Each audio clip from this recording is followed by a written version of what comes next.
Well, we're on the steps over here at the Belle Boyd Cottage, I guess we'll call it that, at the Warren Heritage Society.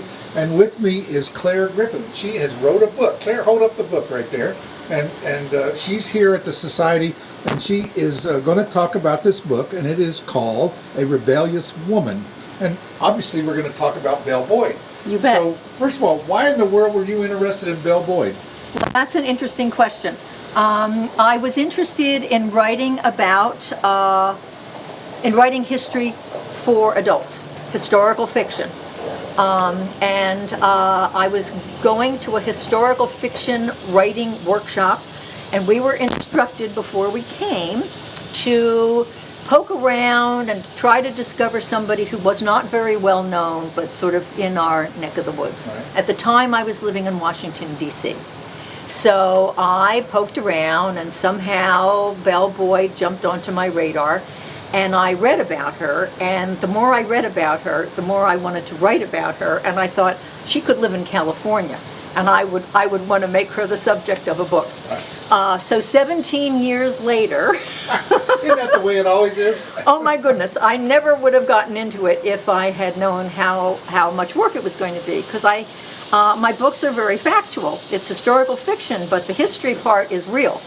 And I researched, the Civil War, battles, Martinsburg, Front Royal, Belle Boyd.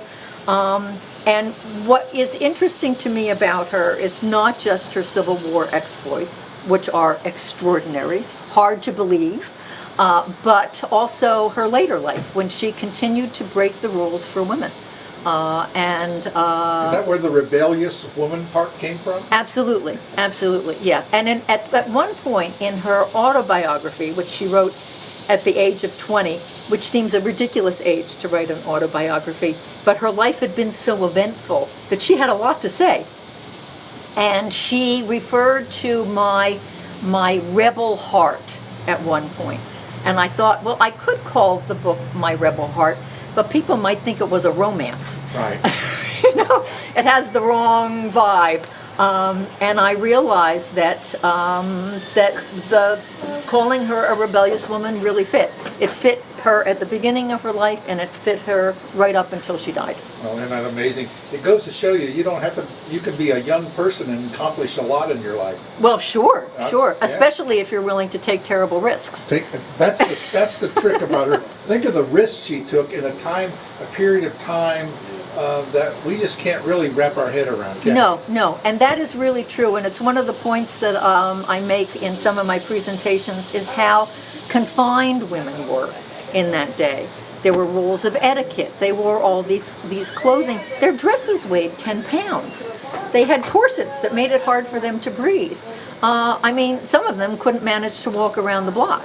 I watch these period TV shows or movies, and I'm thinking, there ain't no way a woman today would dress like that. No. And there were all these rules. Like right now, I'm sitting with my legs crossed at the knees. That's a big completely no-no. forbidden. You weren't even supposed to cross your knees at the ankles. You were not still supposed to be buttoning your gloves when you left the house. That was considering finishing dressing while you were on the street. Right. Isn't that amazing? And you couldn't run, and you couldn't call to a friend across the street. All of these were no-nos, and that was her era. That was her time period. Right. So what was if you could just pick one thing about her, what would it be? Oh gosh. Now, I know you have so many, because that is, where do you no start? one's asked me that question before. What one thing would I pick? You did mention something before we started that she was great at promoting herself, but that's not really something that you might do. Admire. Let's just use the word admire. Admire. I think what is really noteworthy to me is the way she insisted on having control of her life. And that wasn't one single event. But if you were going to point to an event where that began, it would probably be where she divorced her husband, Sam Harding. Isn't it? I think she was probably the first woman to actually institute divorce proceedings. And she sued, she won, she got custody of her child, and she resumed her maiden name. This was in 1864. Wow. And so, in that sense, she really was a trailblazer.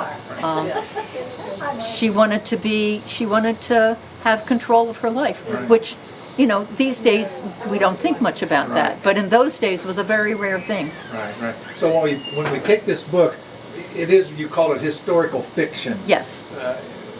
How much fiction and how much history? Well, I would say 85% history and 15% fiction. The fiction is in the conversations that I invented, We know that certain things happened. And as a writer, you try to think, why did they happen? Why was Belle motivated to do this, that, and the other? Right. And so you imagine certain conversations that might have taken place. So that would be one instance. There is one event that I put in the book that if I had the choice to make now, I'm not sure I would. There is an instance where Eliza, who is Belle's personal servant / slave, Eliza is trying to keep her from collecting information and riding out to the Confederate camps and delivering it. And Belle is so in love with this life that she has discovered that she is determined to do it. And Eliza threatens to tell her mother. And again, I'm not sure that's something that actually happened. But she didn't. She wanted to stop Belle. And at that point, I have Belle say to Eliza, if you tell my mother, I will sell your family.